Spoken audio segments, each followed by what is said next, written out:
Baik, bismillahirrahmanirrahim. Assalamualaikum warahmatullahi wabarakatuh. Selamat pagi anak-anak. Apa kabar pada pagi hari ini? Semoga sehat selalu serta dalam lindungan Allah Subhanahu wa taala. Baiklah anak-anakku semua, pada pagi hari ini kita akan belajar tentang sejarah kebudayaan Islam dengan materi bukti kerasulan Nabi Muhammad SAW. Adapun kompetensi dasar yang anak-anak harus capai adalah: pertama, anak-anak mengetahui bukti-bukti kerasulan Nabi Muhammad SAW. Yang kedua adalah anak-anak dapat menceritakan bukti-bukti kerasulan Nabi Muhammad SAW. Baiklah, langsung saja anak-anak. Yang pertama adalah peristiwa menjelang kerasulan Nabi Muhammad SAW. Ya. Anak bisa buka buku paketnya halaman 127 ya, sambil memperhatikan dan sambil menyimak sambil memperhatikan ya. Baik, yang pertama tadi peristiwa menjelang kerasulan Nabi Muhammad SAW. Menjelang usia 40 tahun anak-anak, Nabi Muhammad SAW sering menjumpai banyak peristiwa-peristiwa yang menakjubkan dalam hidupnya. Apa sih di antara peristiwa-peristiwa itu? Ya. Nah, di antara peristiwa-peristiwa menjelang kenabiannya Nabi Muhammad adalah sebagai berikut. Yang pertama, terjaga dari berbuat dosa dan kemaksiatan. Itu yang pertama ya. Itu peristiwa-peristiwa menjelang kenabian. Yang pertama tadi apa? Terjaga dari berbuat dosa dan kemaksiatan. Yang kedua, peristiwa yang kedua adalah sering didatangi mimpi-mimpi kebenaran yang disebut dengan ar-ra'yu as-sadiqah. Ya. Tuh, peristiwa yang kedua. Peristiwa yang ketiga, Nabi Muhammad sering pergi mengasingkan diri atau disebutnya uzlah dan tafakur di gua Hiro. Nah, itulah tadi peristiwa menjelang kenabian Nabi Muhammad Sallallahu Alaihi Wasallam.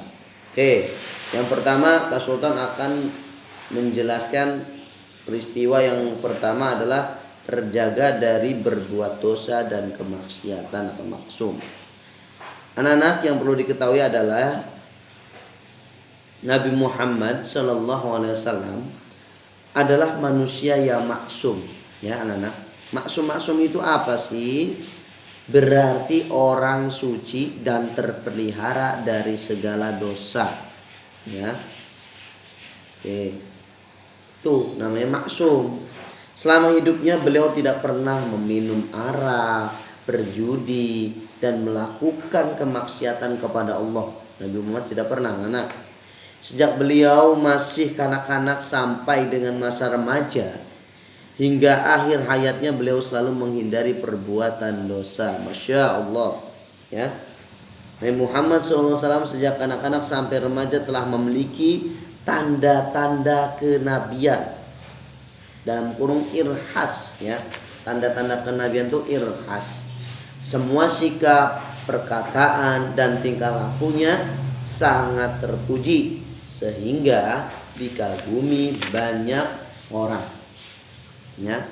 Kisah yang menjelaskan bahwa Nabi Muhammad SAW terpelihara dari dosa adalah ketika pada suatu malam Nabi Muhammad SAW ingin pergi ke Baitullah, berniat melihat suatu acara pernikahan, namun ternyata acara tersebut penuh dengan pertunjukan maksiat. Tetapi sebelum sampai di Baitullah, Allah Subhanahu wa taala telah menghentikan langkahnya dengan menjadikan kedua matanya mengantuk. Akhirnya beliau tertidur pulas sehingga terhindar dari dosa dan maksiat ya. Itu.